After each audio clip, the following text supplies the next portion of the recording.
আমি এই মুহূর্তে আছি কোটালীপাড়া উপজেলার মতির মোড় ব্র্যাক অফিসের পিছনে। আমার সামনে দেখতে পাচ্ছেন অনেক মানুষের ভিড়।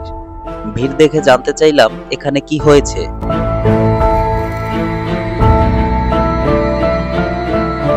আছে এই জায়গা নাকি? হ্যাঁ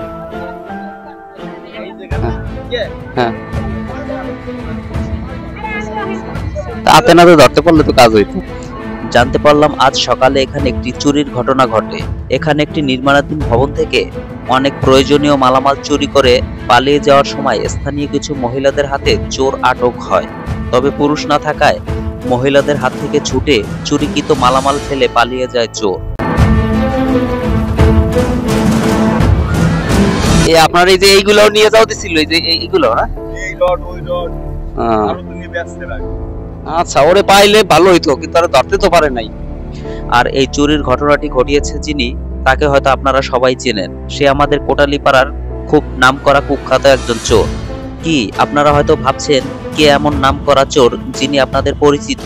হ্যাঁ, তিনি হচ্ছেন আমাদের কোটালীপাড়া উপজেলার ডহরপাড়া গ্রামের পৌরসভার ২ নং ওয়ার্ডের বাসিন্দা বদি সর্দারের ছেলে জাহিদ সর্দার। এই জাহিদ সর্দার বহু বছর ধরে এই চুরি ছিনতাইয়ের সাথে জড়িত। শুধু চুরি ছিনতাই না, এলাকায় মাদক সেবন ও মাদক ব্যবসার সাথে ওতপ্রোতভাবে জড়িত। শুধু আজ নয়, প্রায় আশপাশের প্রতিটি এলাকায় এমন চুরি ছিনতাইয়ের ঘটনা ঘটিয়ে থাকে তিনি। এই জাহিদ সর্দারের এমন কার্যক্রমে অতিষ্ঠ এলাকাবাসী। তার কাছে দিন আর রাত নেই, যখনই সুযোগ পায় তখনই চুরি করে। তার বিরুদ্ধে এলাকায় শত শত মানুষের অভিযোগ। হয়তো ভয়ে কেউ মুখ খুলে না, তাই প্রশাসনের দৃষ্টি আকর্ষণ করছি এই কুখ্যাত চোরের বিরুদ্ধে ব্যবস্থা নেয়ার জন্য।